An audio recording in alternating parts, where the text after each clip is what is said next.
slash Cyrus tonight, so we're doing a little bit of character background conversations to try and set ourselves up for some future plot lines and fill in some gaps on Lexi and Auric. And we were just saying, so Rachel came up with the name for Luz herself, but there's something really trippy when you get into the folklore behind some of this aesthetic for your character.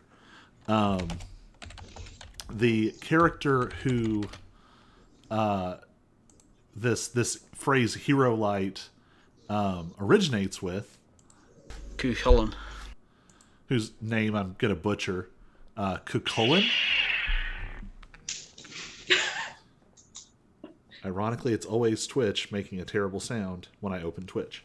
So Cuchulainn is the character who has the Rogue-Lite, and it's never really explained. It's just this mysterious like fire that comes off of him.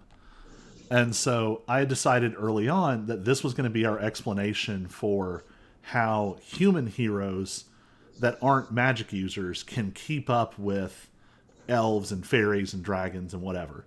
Right. So you decide you're going to play a human character, so the Rogue-Lite's going to weave it through that story, and you name the bar Luz. So Cuchulainn,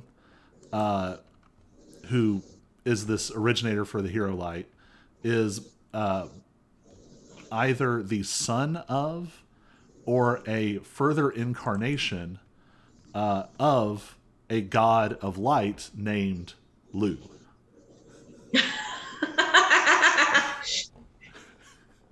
I just found that on Wikipedia because you're pulling this straight from Irish folklore. Yes.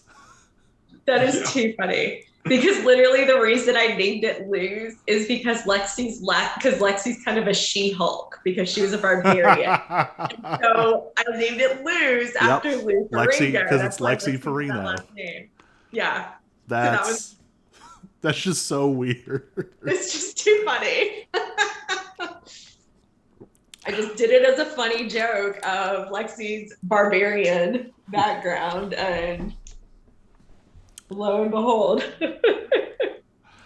So yeah, I just happened to be thinking about that, and I was just like, oh my gosh, that's crazy. Yeah.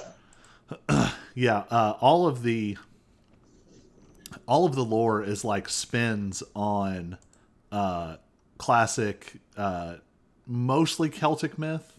There's definitely a Western European slant. Which is why I had to stop myself from actually naming the Lady of Wailing. Because you were about to give her the real name. Yes. Oh, yeah. Excuse you, Maisie. You all right there, kid? She might get a hair ball. You okay? She's okay. Just contemplating your life choices. As I always say. Yep. All right, so I should figure out where I'm going to add this to my notes. I guess I'm going to add this way at the bottom of my main campaign notes.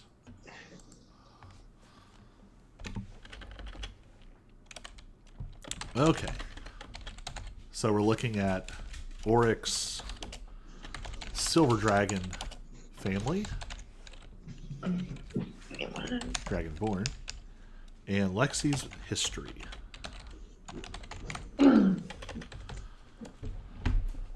Okay, so some of the things we were playing with Auric's backstory, we have to answer sort of...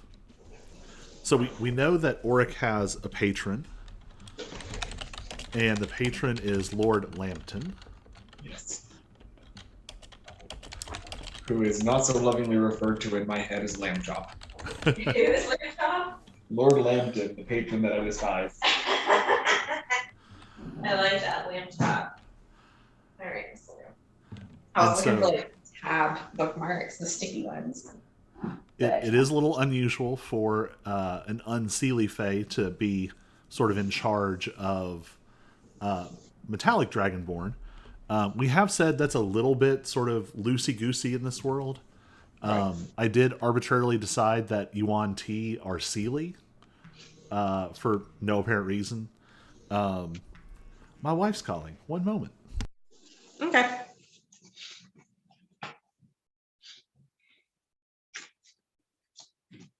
since I imagine I'll be flipping around, I want to be able to access all my notes. Mhm.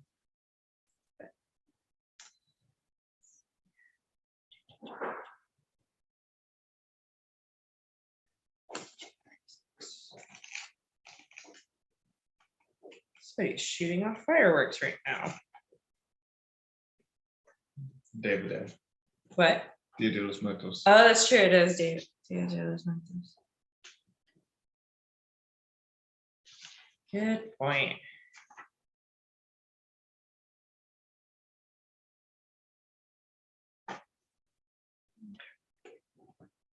All right, now I have my bookmarks. I know where to look.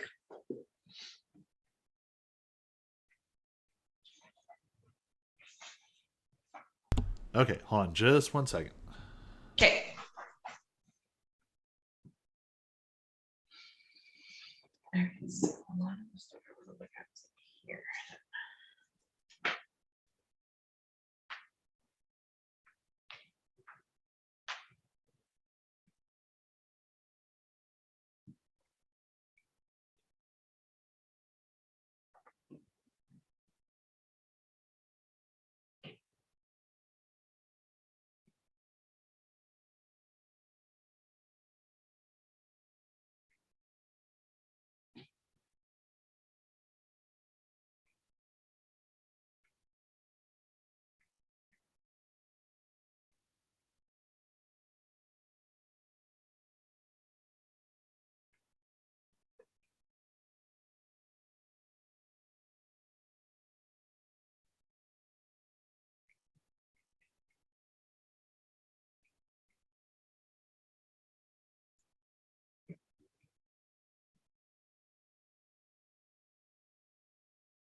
Uh-huh.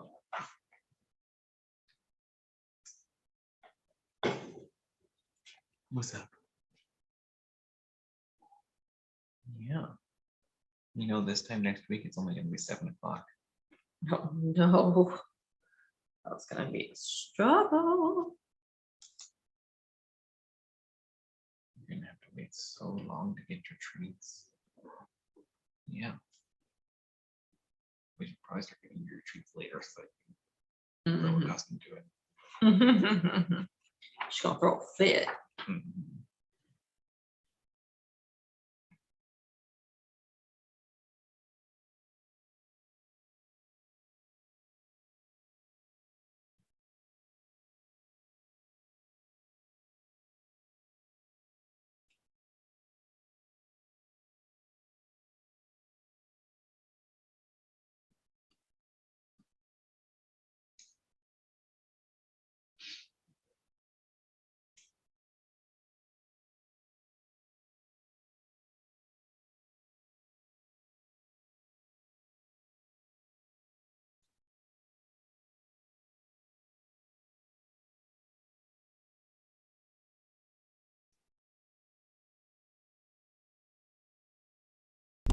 And we're back. And we're back. Okay. Okay, so Silver Dragonborn family, like all Fae, they have a patron sort of further up the hierarchy. So we can really run this either way. We had talked about the option of basically Oryx clan having been sort of tricked into patronage. Does that Is that where we want to roll? I think so, yeah. Because I went unseelie entirely because cold, but it doesn't really fit with the the whole lore of silver dragons in general. Now, granted, Dragonborn don't always line up with their full dragon color coordination. Well, and also, we're in kind of a strange situation where there's a very like extraplanar thing going on, where we know that there are also celestial influenced Dragonborn out there, who might be more of like a classic, holy whatever, golden and silver dragons. But you might also have more like purely elemental affiliated, where they are literally just personifications of cold. Yeah.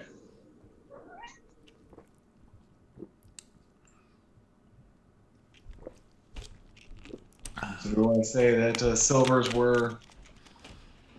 Let's see, because the courts themselves are not necessarily good or evil. Right. The Seelie are more about sort of thriving and sort of what we might consider like, you might almost think of them as the difference between like plants and predators.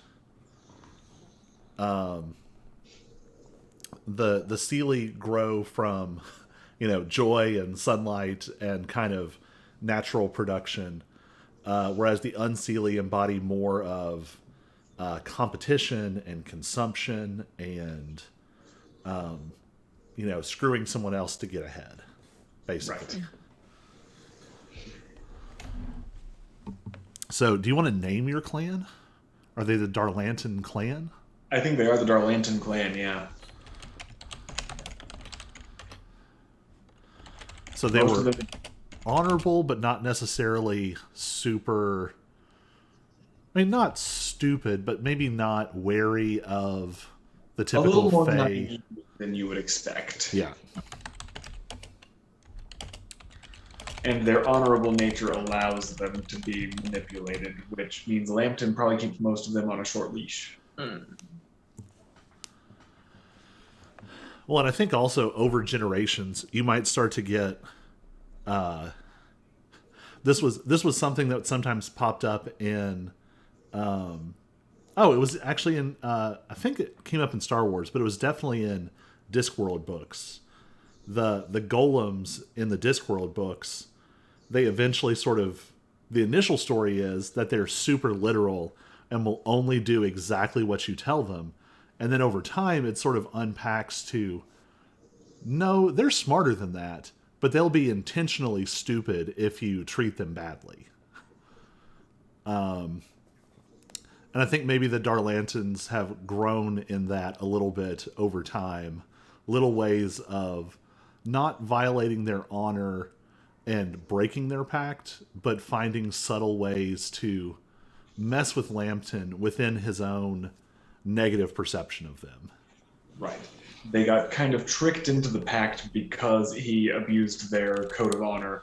And so now, while maintaining their code of honor and the pact, they find ways to push back, poke at him. But even for a Darlantan, Oric is kind of odd. And of course, from an outside perspective, we know that this is because Oric has certain unusual properties that specifically resist compulsion by the Fae hierarchy. Yeah. Mm-hmm.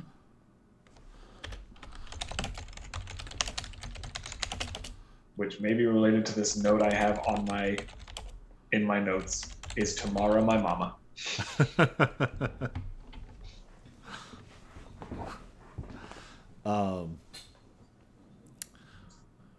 What else do we want to say about? So two additional questions. What kind of things do you think Lambton has the Darlantans do for him? Let's see. So, like I said, he probably keeps them on a tight leash, so nothing that gives them too much autonomy. but given Dragonborn, probably also something that tends to require a fair amount of muscle or charm. So honestly, probably they go to intimidate people a lot of the time.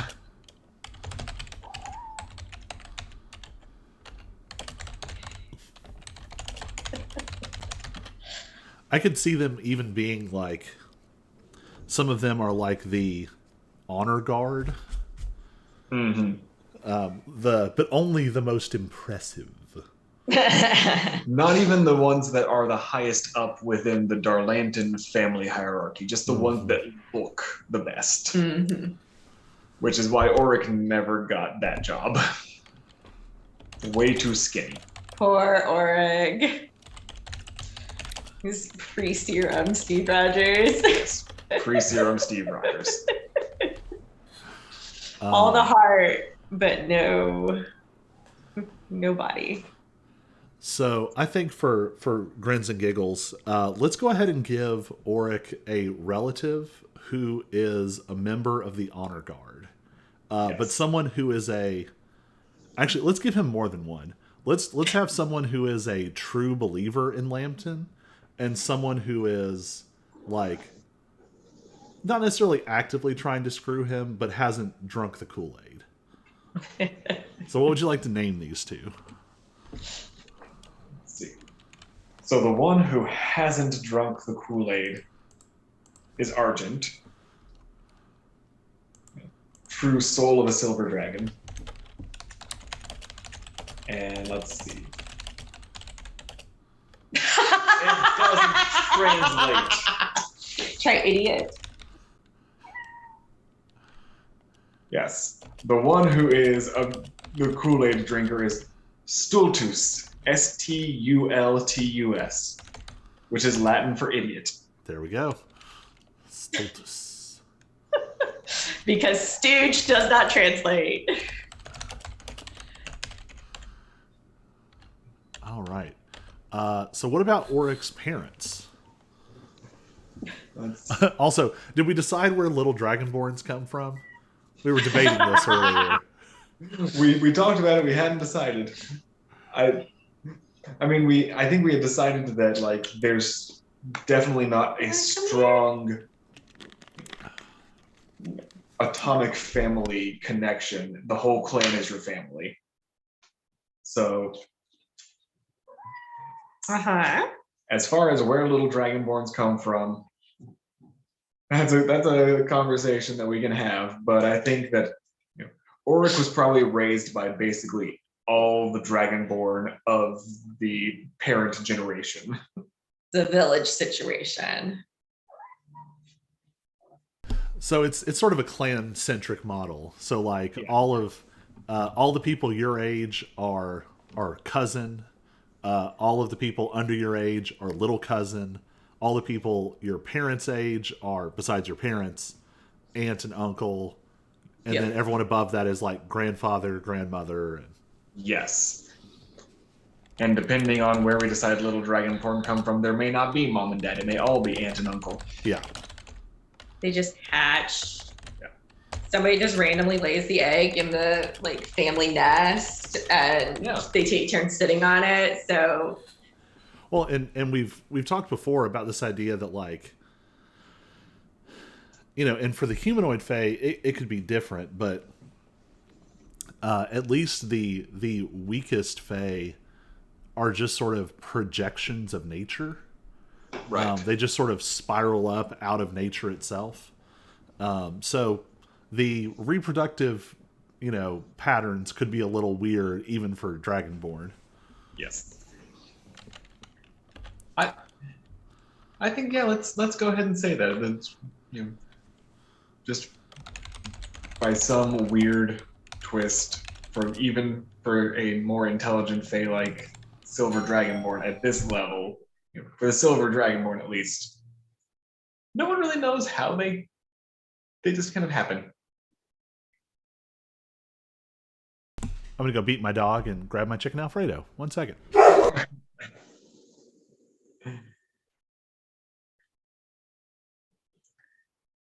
And while Colby walks away, and it's just the two of us, but we're still recording. Okay. When Colby messaged me about that, my immediate response was, "That'll make things awkward with Vela." About where little Dragonborn come from. Yeah. She'll want things to get more serious in the relationship, and Oryx's like, "Okay, let's go find an egg." She'd be like, wait, what?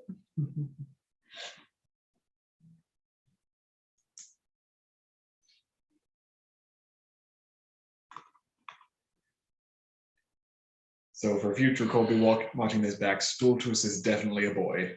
Argent, I don't know, could go either way. I think Argent is non-binary. Let's go ahead and say, because after all, if Dragonborn are not conceived in the traditional animal sense, then right, who's to say they have to have two genders? Argent is in fact gender number 4. That could be true.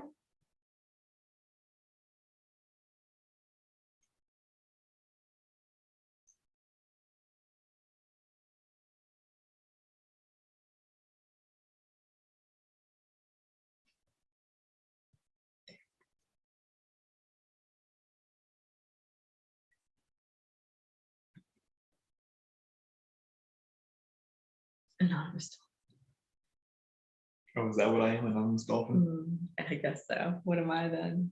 Yan cat. Anonymous cat. I like it.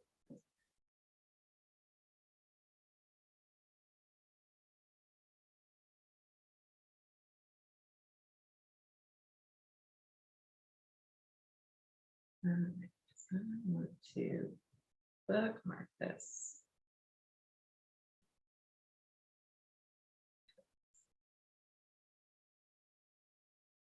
Okay.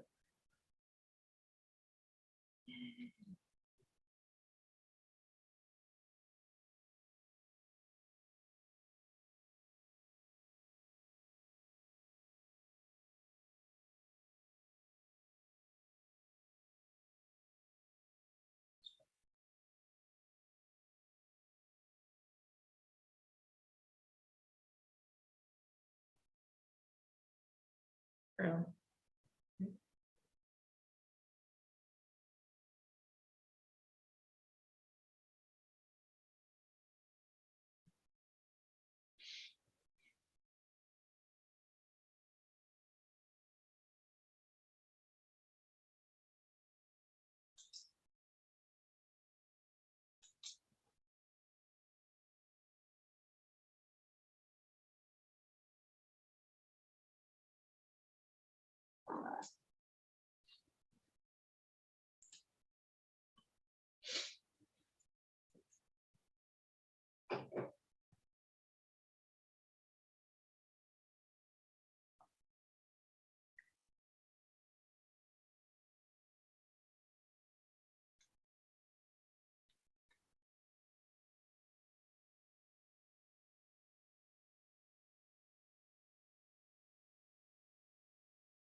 Poor Maisie.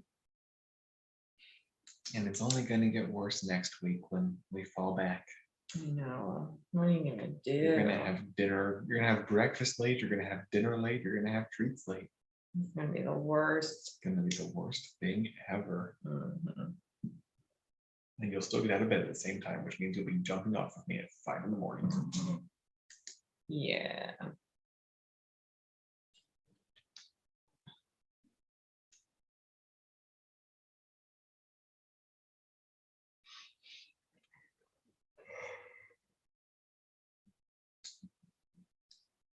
I like how the couch is kind of fading I in the know. background.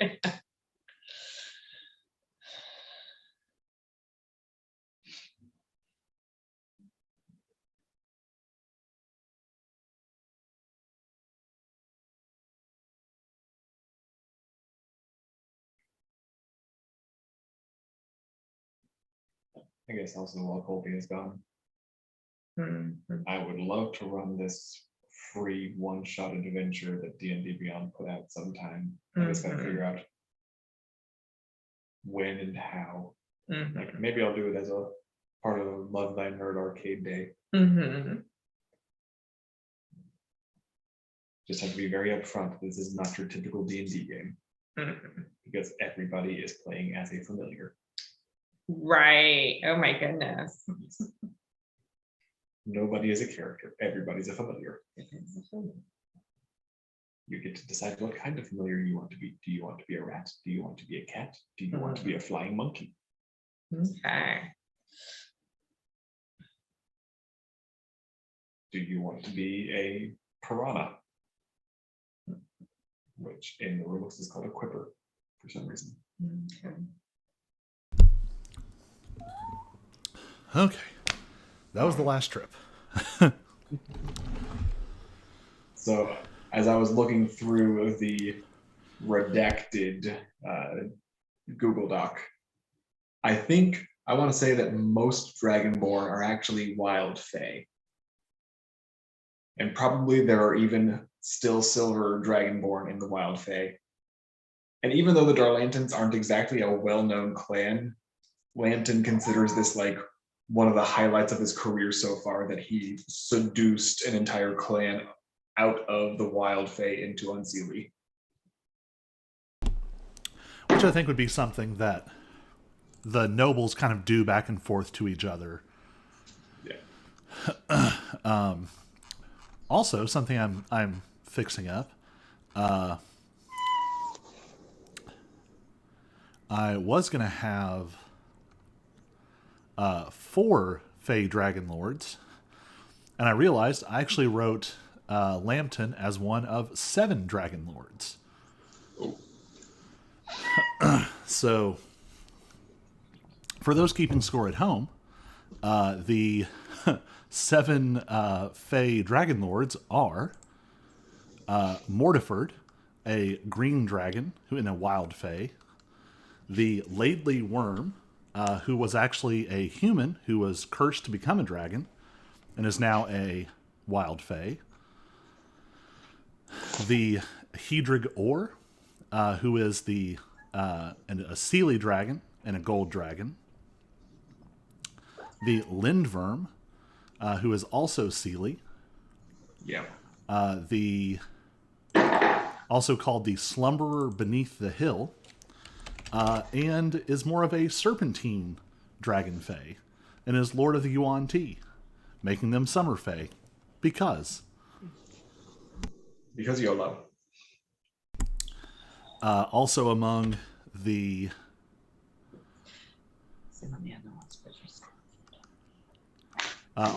the other Unseelie fae, there is the Hedrig Wyn, which is a white dragon, the Hedrig Gul, which is the red dragon, Beastern, who is an undead dragon, then there is Lambton, and then there is Lord Taurus, who is sort of Lambton's immediate neighbor and ongoing. Really, Lambton is the thorn in his side because he's substantially more powerful. But these are the 7 Fey Dragon Lords. Lambton considers him a rival, and he thinks Lambton's just a nuisance. Yeah. Well, I mean, and Taurus would have had a lot in common with the Darlantans. A very powerful draconic fae who doesn't really care about any of the manipulating and politicking and all of that stuff.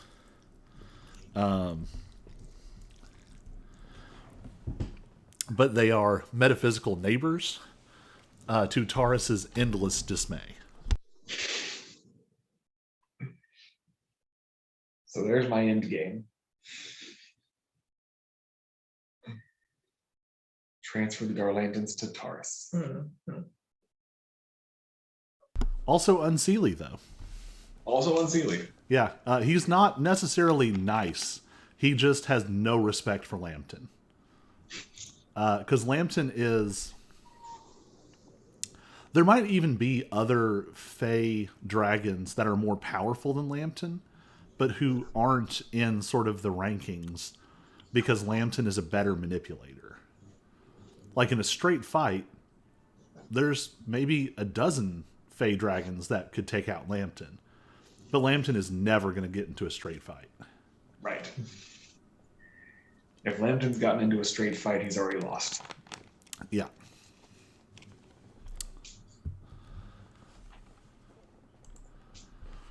So let's see. What else was there? We were still talking about where Little Dragonborn come from. And I think we had decided that it's some level of just apotheosis. Is that the right word? I mean, maybe they're like little Anakins in the prequels, and like someone still lays the egg, but the impetus arises from the magic of fairy itself. Yes.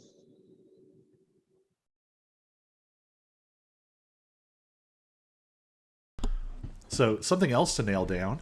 Well, I guess two things that might be connected to each other. What has Oryx's direct experience with Lambton been, if any? Or the effects of Lambton, we might say. I think very little direct interaction, mostly because Lambton didn't consider Oryx worth the trouble. Yeah. Scrawny for a dragonborn, which is unusual. And so Lambton tended to, through mediaries, send Oryx on less important assignments, which just further endeared Oryx to Lambton, let me tell you.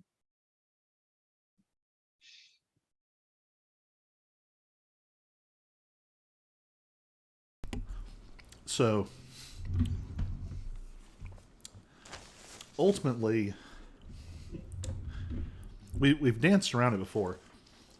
What exactly is the process of Oryx getting to Queensboro? He was on one of those aforementioned assignments and dragging his feet because he really didn't want to. Typical Oryx. And he stumbled upon a previously unknown gate. And by stumbled upon, I mean almost stumbled into. I was going to say he fell into it, right? So basically, getting to Queensboro was ditching his last assignment. He was in the middle of an assignment, actually probably at the beginning of an assignment, and found this gate and said, screw this, I'm out. All right. Which makes it even funnier that Lambton has sent him letters through the gates. So I kind of want to amp this up a little bit more in the cartoonish direction. Okay. Because we've said in the past that Oryx passed through the main gate.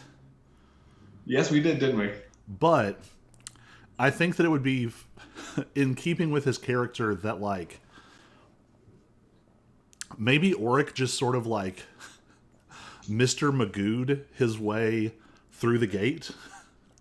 Oryx Magoo'd his way into the main. I could see it. Into the main gate. Oryx Magoo'd his way into the main gate. I can see it. Which is highly improbable, but again, in keeping with certain things about Oryx, like, if anyone was going to be able to just accidentally walk past all of that security, it would be Oryx. Yep. In true Magoo fashion. And so in Oryx's mind, it was a previously unknown gate. But actually, it was the main gate. Maybe you, like, came in a side door. Yes. Through the service entrance. I'm actually writing that in my notes. Just Magooed his way through the main gate. Yup. Magooed as a verb. Went through the employee-only door. Found the Beyond section in Bed Bath & Beyond. Wasn't there a bad Adam Sandler movie about that? Yes, there was. Maisie also agrees that it was a bad movie.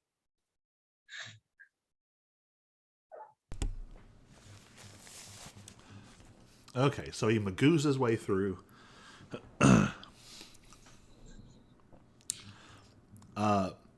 Are there any other NPCs we want to establish? Let's see.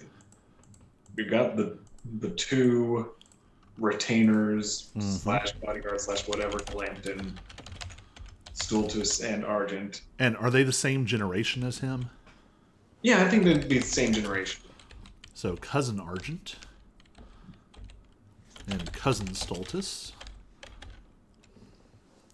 In fact, let's even go one step further and say that they were all hatched within a few days of each other. They're litter mates. Nestmates. Nestmates.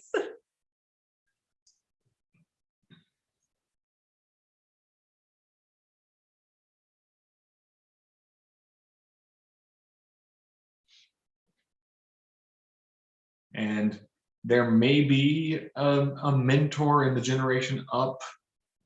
Let's see. Got to come up with another translation for silver.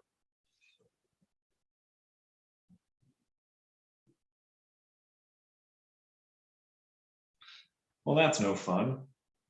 The Swedish word for silver is silver.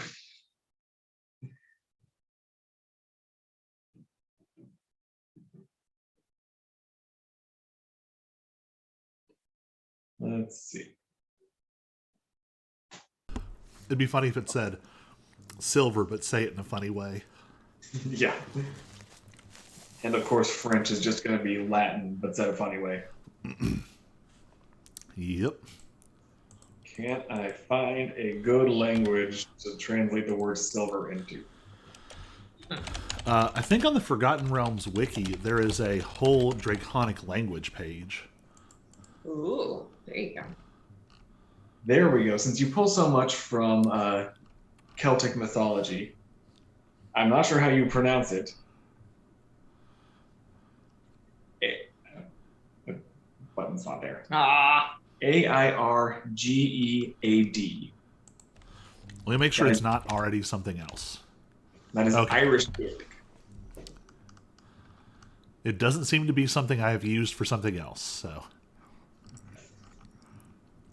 It is funny, though. I don't have any ability to prioritize my world building.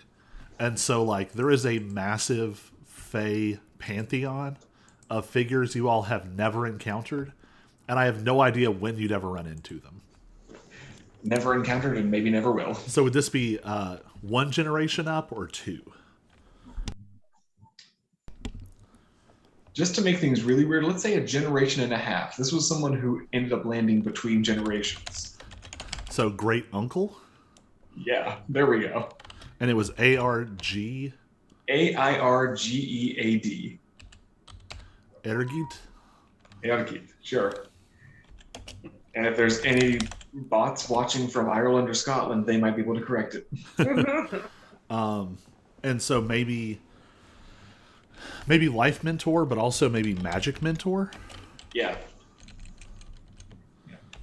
Another of the scrawnier dragonborn that got overlooked for not being impressive looking, but the right kind of dragonborn. But had impressive power.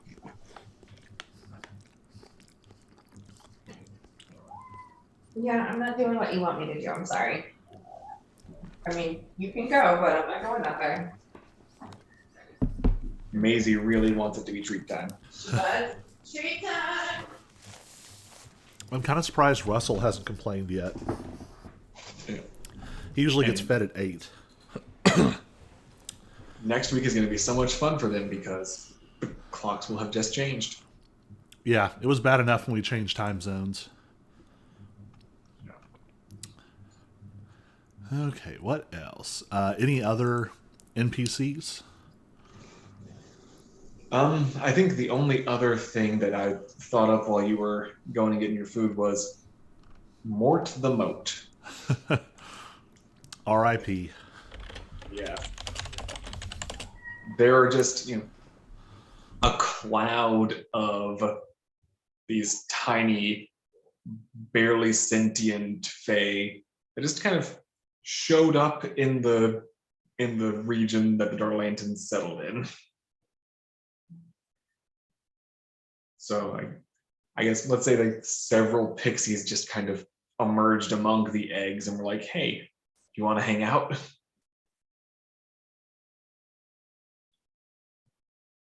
So apart from that, I think mostly the Darlantans keep to themselves because even this many generations later, the generational memory is annoyed.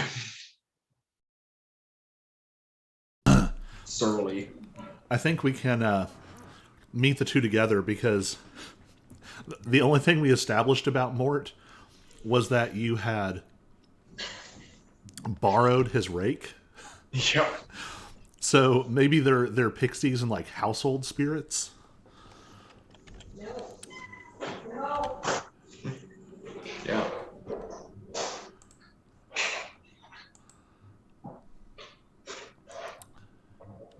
So I'm just going to add this.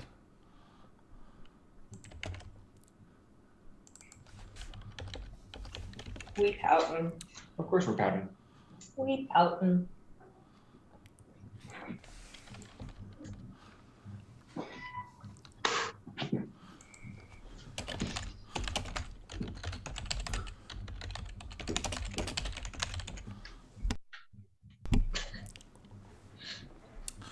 Okay. Anything else?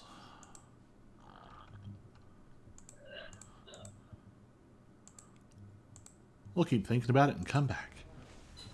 Lexi. Mm-hmm. So, Auric and Cyrus have been all mysterious, but we know what their mysteries are. Lexi's a little bit of a blank slate. She kind of is. I was reading your questions and like, does she have any living family? I would say whatever living family she has is like distant. I think both of her parents are deceased. I was looking through You're my not notes. the rogue. What? I was just joking because our rogue has two, kind of three, like happily living parents, but our barbarian has none. Yeah. Well, I also think of Lexi as being a little bit older than everybody else. Not like super older, but she's also, had more life experience and such. So, it's totally possible that her parents easily have passed on. Because you have her in like her mid-40s, don't you? I do. Yeah, I have her in like her mid-40s. What did you do, Goober? She was on a scratch pad. Okay. But I know like in one place I said something about her dad doing industry, like steel or something. And, I can see where that would have probably shortened his lifespan just because of all like the physical labor. And I don't know what sort of OSHA standards are in Queensboro, but Well, and we could even sort of amplify that a little bit. yeah. Maybe that's part of the background is that the company he worked for was sketchy. Yeah. And so they were doing something that ended up killing him. Yeah. Yeah. And I can see how that would have like really wrecked her mom and such. You had said, oh gosh, you had quoted this, I guess, because it was an NPC who said it. Let me see if I can find it. And so it just kind of stuck with me if I can find the right page in my notes, because dear Lord, I have This is the downside to a bullet journal, is that my stuff is like on certain pages, but it's not all together. So when we were having the big battle at the main Solinist temple, I have it written in here, the House of Light. There was a line that Etralex said to me about calling me a favorite niece. And so I didn't know if like, so that kind of stuck with me. I was like, I wonder if like that would be, because I've definitely kind of pictured her with some evangelical religious trauma. That's kind of what's made her a non, raised Solinist, but non-practicing, has dabbled in other religions. But that could potentially be tied in with her dad's accident. No. Y'all wait 10 minutes, child. Patience is a virtue. But it could be totally feasible that she had a relative that made it up the ranks in Solinism, and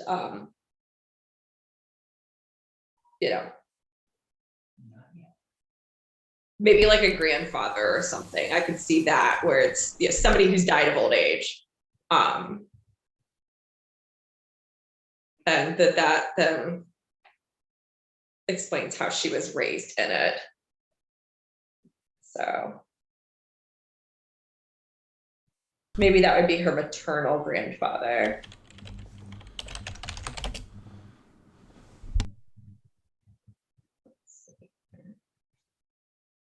Making notes to myself. There we go.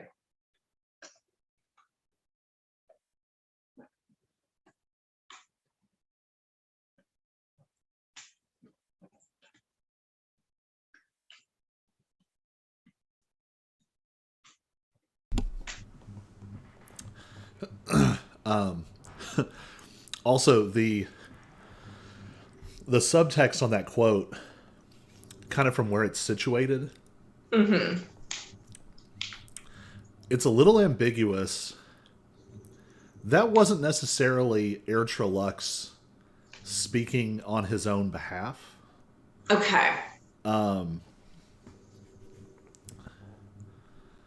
There was some strangeness towards the end where he was explaining kind of the history of Solinism. And there was some weird blurriness when he talked about the being at the center of Solinism. Okay. And there was a little bit of first person, third person confusion happening there that might underscore that favorite niece thing in a slightly different way. Yeah, I kind of figured that was probably your intention, that it was a bit more like Jesus saying my child, like clearly not literally, but that it was more like an honorary family, kind of like brother, sister in Christ kind of term, rather than. I would even go a step further. Okay. You might keep it in the back of your head that soul might have something to do with the source of the hero light. Okay.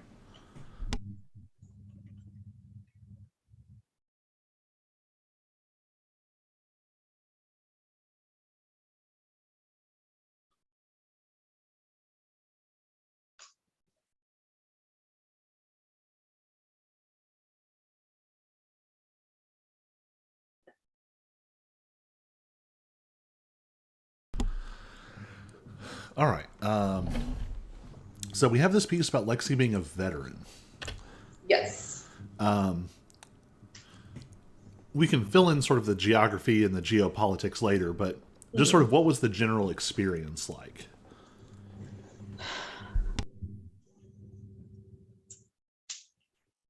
My thought was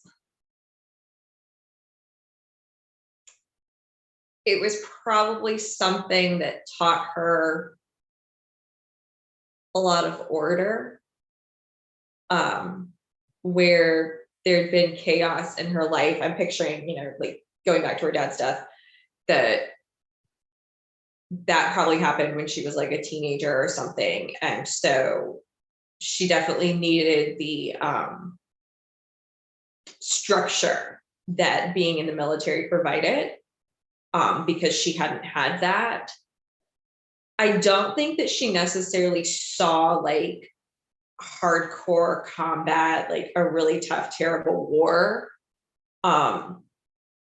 More so, and honestly, as I'm sitting here thinking through it, like I'm kind of picturing somebody that I knew from my childhood who was a wild child. And this was in the years between the Gulf War when he was in the Army. So, he didn't see combat really, because that was the last short period in American history until now when we weren't in a war. Who knew? So yeah, I see it more as like it taught her a lot of structure, but that she didn't necessarily like serve in a combat zone. She might have been stationed overseas at some point, but not in a war. I was almost thinking about sort of a like, I get it confused. Was it West Germany? East Germany? I don't know. But that sort of vibe of like a post-combat zone, maybe like in like East Germany in the 70s or something. Like, oh, so you want even funnier? That's what my dad did when he was in the military. Like, true story. My dad dodged the Vietnam War because of the clerical error. Well, I can almost see, to kind of see how she ends up where she does. Maybe it's a kind of MP by day sort of thing, but then maybe this is where she starts to get interested in the bar scene. And especially like, I'm kind of imagining like young Lexi on the other side of the bar watching some of her peers get drunk and rowdy, and these like trained military people, and this bouncer just comes out of nowhere and like bodily ejects them, and Lexi just being like, I want to do that when I grow up. there's something to that. Come here. Yeah. Oh no, you lost it. Oh no.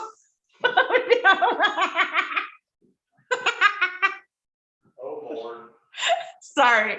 She knocked it off of the coffee table that I'm sitting on, jumped down, and it went under the couch, and she went under the couch to get it and then backed her butt right back up. Okay, let's try that again. Don't do what you did last time, Goober. Okay. We have to both give her treats, because if we don't, then she hasn't gotten her treats yet. Joe stayed home and I went to a show with my parents a few weeks ago, and she was still downstairs in the basement, refusing to leave until I shook the treat container and let her back upstairs. That's it. You're all done.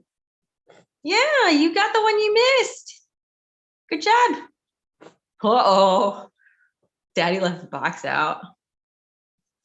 Uh-oh. Goodness, I'm saying. Daddy left the box out.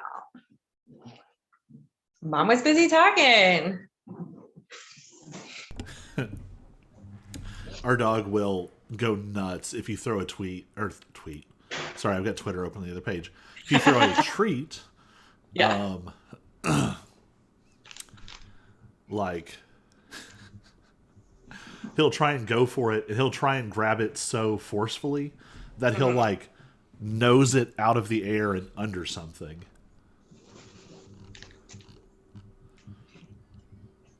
Yeah. She hasn't quite figured that one out yet, but she does definitely go after the treats. And if we don't follow the pattern right, then we haven't done it right, and that means more for Maisie. Okay, so that's that. What about more about Lou? What does Lexi know about Lou? I might have some gaps to fill in along the way, but what does she know about Lou? Um, gosh. I mean, obviously he was her boss for a really long time, but I kind of picture Lou as like, I don't know, kind of an Ollivander type of seemingly like ageless and tons of wisdom. Um, but like not having any other connections. I mean, obviously everybody knows who Lou is, but in terms of like family, Lou was kind of like the last one of his family. And, but his family was the bar and his his employees and, the regulars. So trying to think of like what else I've thought of in terms of Lou. I think he would have been the type of person to like drop some really crazy. The word that's coming to my mind is truth bombs, and that's not quite the word I want, but just like not magical, but in that way that like you wouldn't expect that he knows everybody, that it's like, here's this crazy story about how he walked into a restaurant and had dinner with some celebrity.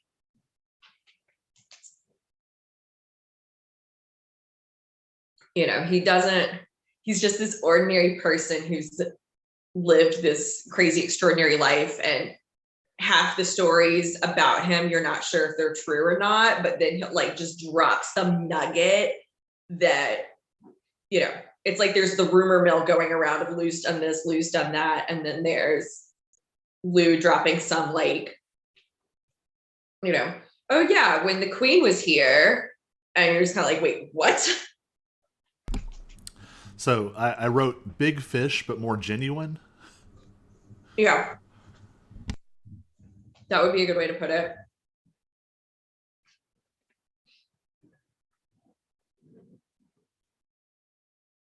And I guess it would, not quite in Arc's like Mr. Magoo way, but in kind of just in the right place at the right time to have strange things happen to him.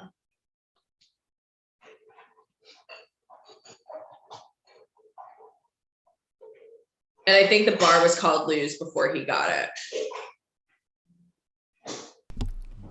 So it was already Lou's, but he ended up owning it. He ended up owning it, yeah.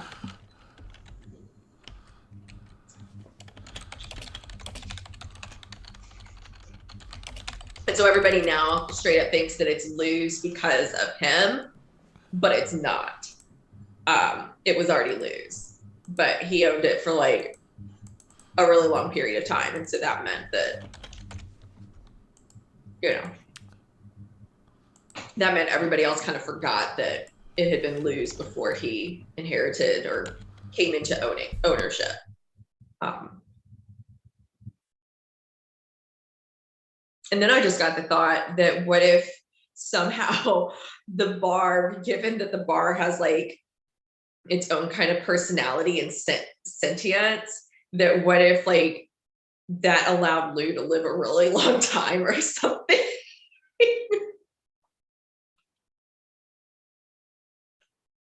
So I was just thinking like, okay, so how would it be possible that everybody who knows the bar is called Lou's has forgotten that Lou, or thinks that it's named after Lou and not remembers the time when Lou took over ownership. And that it was called Lou's before that, and that maybe it was, but he's just owned it so long that none of those people were still living.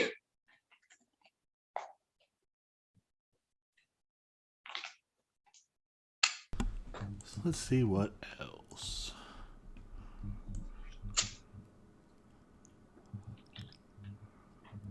So we'll kind of fill in some of the place names.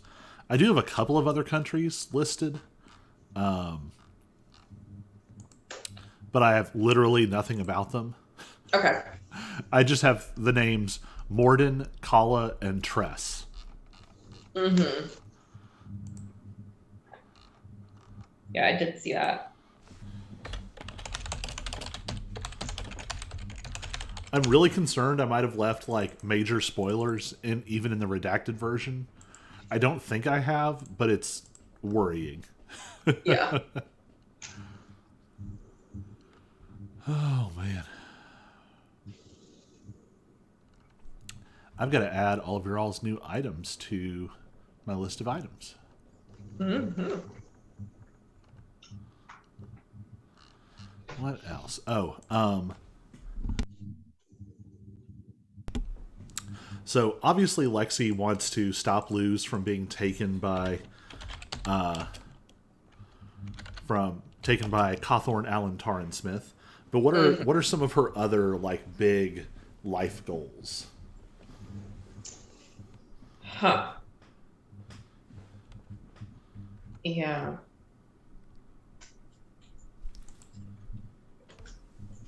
Hold on, making a note to myself.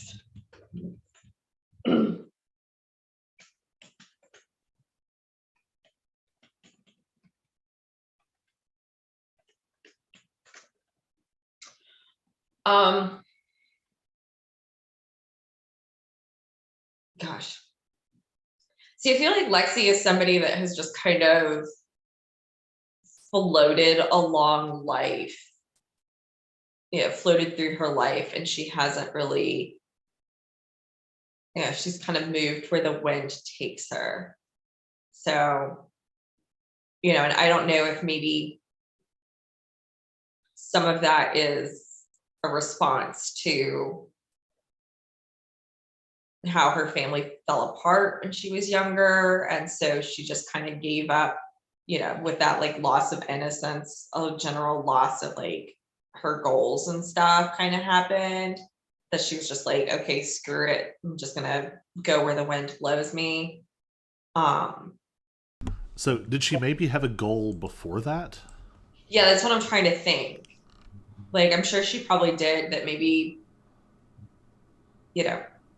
obviously being a bouncer turned bar owner was probably not her ideal plan. I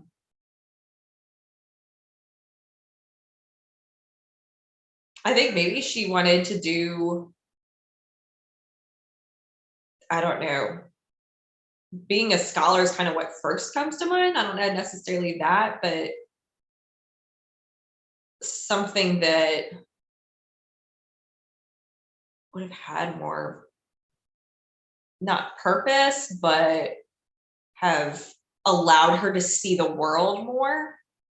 And she still did that through her military service, but that was definitely not the route she intended to do it in. For some reason, archaeology feels like I a can good see fit. that. And I think it also kind of ties together both this sort of coming full circle of ending up with this weird connection to the past, but also that sort of thwarted academic stream. Yeah. Yeah, I could definitely see her wanting to look into archaeology, and then, of course,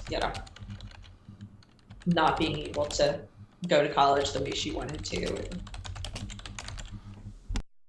So instead, she has an associate's or something similar in business because she now owns a bar, so she needs to know how to manage it properly. Well, I think it would kind of fit this sort of mentory vibe of Lou, that like maybe Lou was the one who really pushed her to do it. And maybe even like it didn't make sense when he did it. And it's only sort of in retrospect that it's like, oh, okay. Yeah.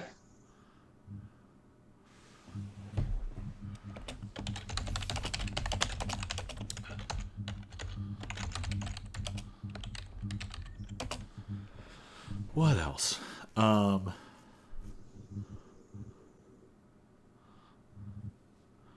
trying to figure out where sort of the active plot threads are.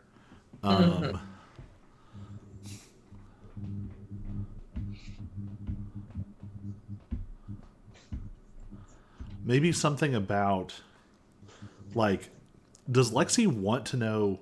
We've kind of played Lexi as very, like, disaffected by all this stuff. Yeah. But, like, does Lexi want to know more about Luz and, like... I think she does. Yeah. I think she really does want to know more about Luz. I think maybe for her, it's kind of a she doesn't know where to start. And especially having spent so much time in Luz, there's some stuff that, of course, she just has kind of stopped questioning, almost kind of how, like, the modern Irish. Was it you that shared that post about the bush that they wouldn't? Oh yeah. The fairy bush that they moved the highway for. Yeah, they so moved the didn't have to highway so tear they it wouldn't down. take down the fairy bush. And it's kind of that superstitious, like, you don't question it, you just roll with it. That I find a lot of Irish people talking about, and, like, that's a haunted spot, you don't go there. Yeah. Kind of Where they sense. don't act like they believe it, but they act like they believe it. Yeah. And having spent so much time in Luz, and as I was saying earlier, like, what stories are fact and fiction, and how Lou, like, randomly runs and has dinner with the queen on accident, like, not knowing what's true and what's false in a way to kind of begin her research, if that makes sense. Like, not having a starting point, having so much information that she doesn't know where to start. You could say she's a bit ADHD, like me. So just knowing that, I think that there's actually an NPC who's been kind of floating in the background and has been Okay. referenced a couple of times. Okay. But I think that if Lexi asks around a little bit, Okay. there are several different ways she could be put in touch with someone who could help move that forward. Okay.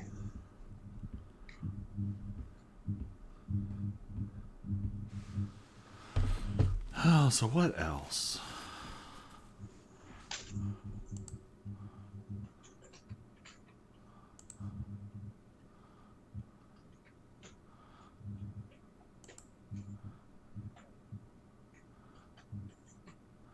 I mean, I guess that could be something else too. Like, does she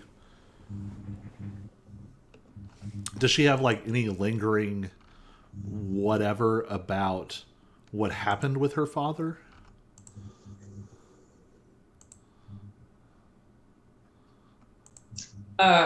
Sorry, my brain was struggling to type military, and autocorrect was not helpful in correcting it properly. It's like, this is not the word. I know this is not how you spell that. No, my lady is not what I'm trying to write here. I would say that, her dad's death is sorry, cats. I would say her dad's death directly then led to the events that caused her to have a falling out with Solonism. So there's definitely, or are you talking more like she wants to secretly go after or not so secretly go after the company that, ruined her family because of her dad's accident? I mean, I think that would be... I think both of those could be something interesting to follow up on. Yeah. This idea that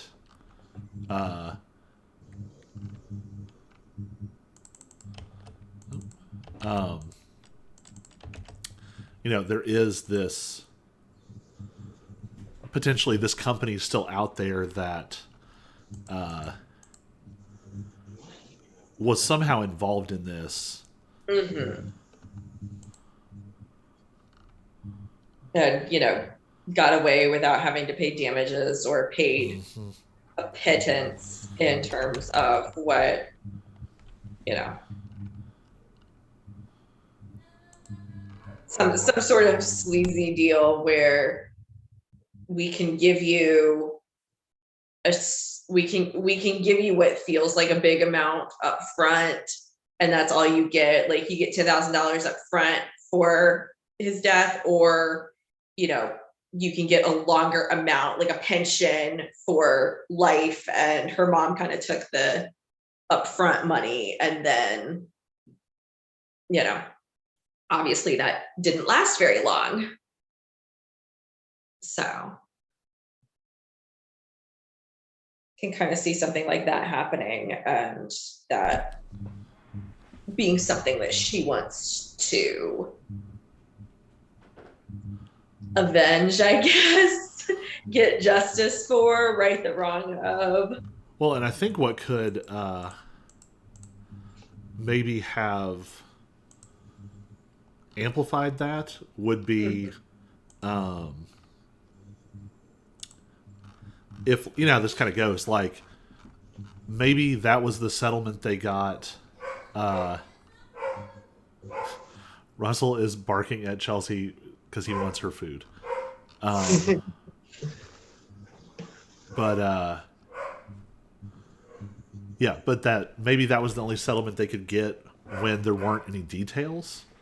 But maybe in the time since, like, sort of after technical statute of limitations, maybe there's been like investigations and reports and studies, and so Right. maybe the company is still out there, but it's now clearer that yes, they did do something and are still active despite it.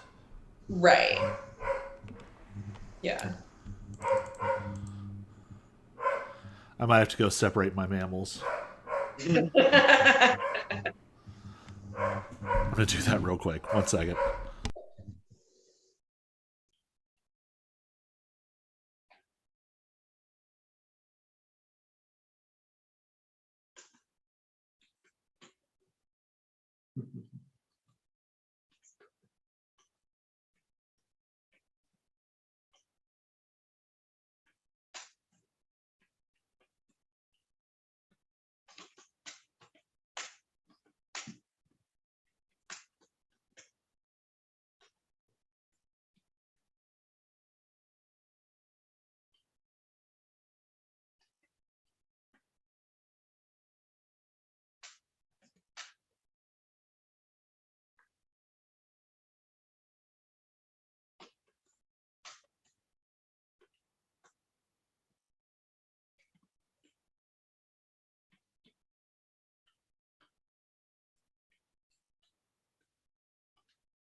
Just you could be eligible for further compensation. Just like hearing the mesothelioma commercials on television.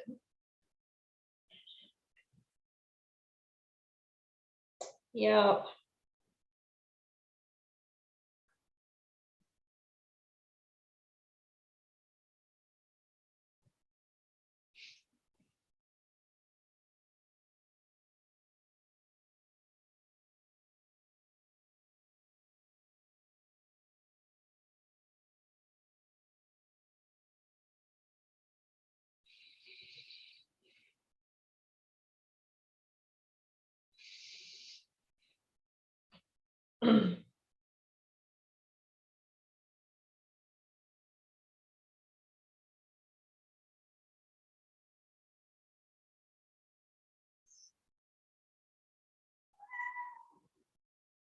Mm-hmm. What's up, kitty cat? Oh, really?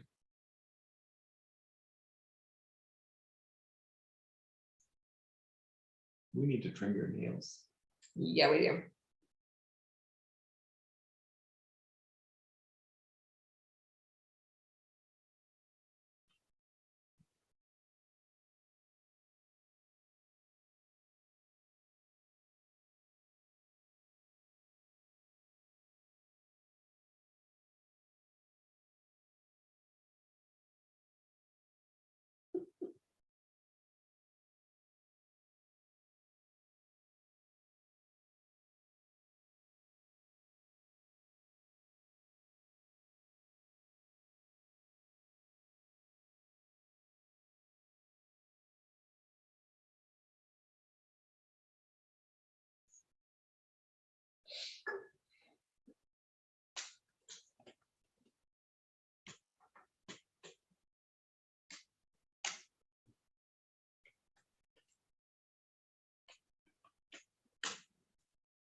Mhm.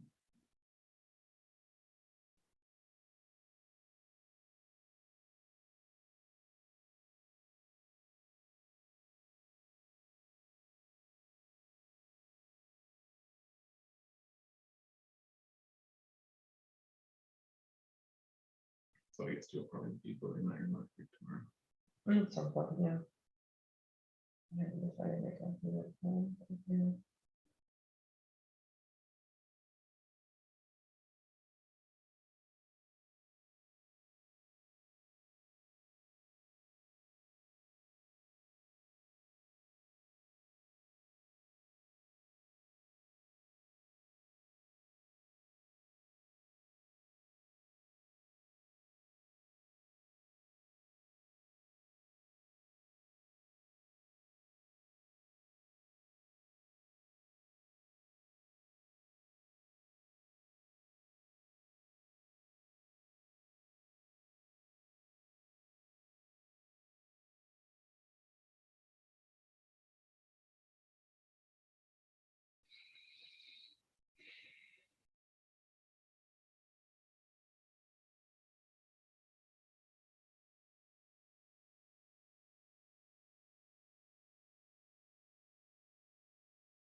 Yep. Half open on top of the armchair. Mm-hmm.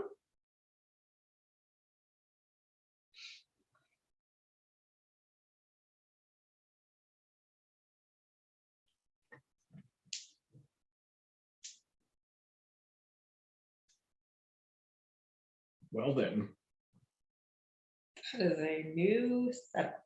I didn't do it. For the record, I did not make that happen.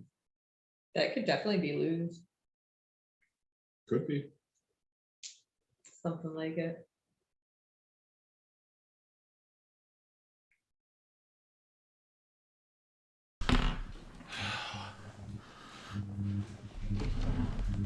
That's strange. I don't know why it just changed my background on me. I didn't do it.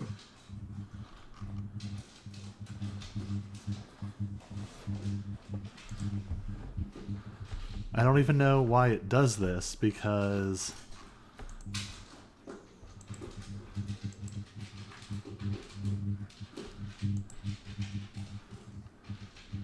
like this background isn't even, I don't even know where it's pulling this from. Huh. All right.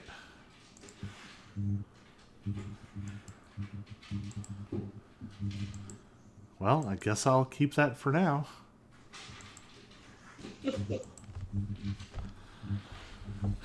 Anyway, my dog went from barking at my wife to barking at the neighbor dogs. And there's a row of bushes that are clearly meant to, like, make it harder for the dogs to interact with each other, in addition to the fence line. What ends up happening is the bushes are, he gets between the bushes and the fence line. And so I would have to climb into the bushes to pull him out. So I'm just standing up there helplessly. He's got a little training collar, and I'm buzzing it over and over, and he just does not care. But anyway. Okay.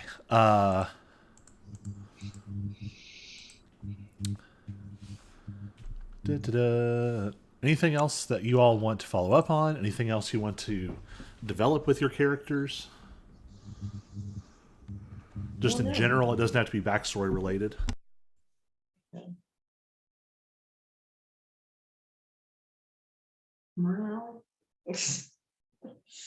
Curious to know more about the cats, but I imagine that will come in That will come in time. time.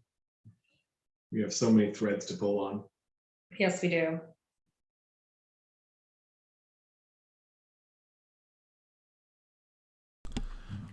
Yeah, you definitely have several cat-related threads to pull. I guess I feel good. Yeah, I feel like I have a better. I've fleshed some things out. You feel good? Yeah, that definitely gives us a good place to start from. And I know that, like, I don't know that we'll jump straight away into some of this stuff, but I could kind of see it coming down the pipe, and I was like, yeah, this is going to be better if we can work some of this out ahead of time as opposed to, you know, doing it on the fly. So, Yeah.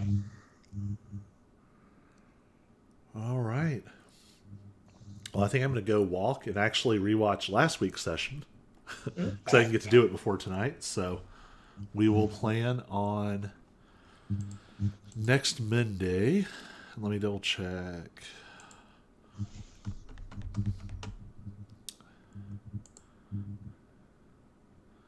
Okay, I shouldn't have a meeting next Monday.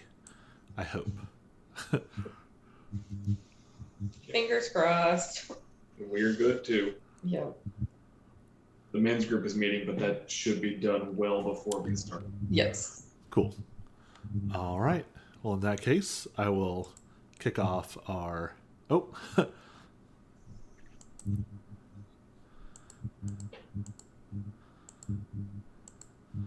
That's weird. At some point, the Twitch stream froze. I don't know why. Well, good thing you got this recording as backup. Yep, it's okay. There's nobody here but us and a bot. Hey. If you're real, say hi. Hi, bot. Does the bot speak Irish? Yeah.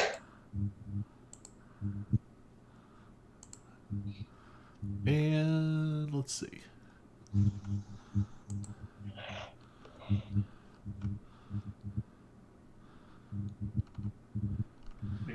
Yep, definitely one of the redirect Did you see the one with bots. Mystery Apartment Girl? She feels a All right. Well, I will see y'all on Monday. All right. All right. Peace. Yeah.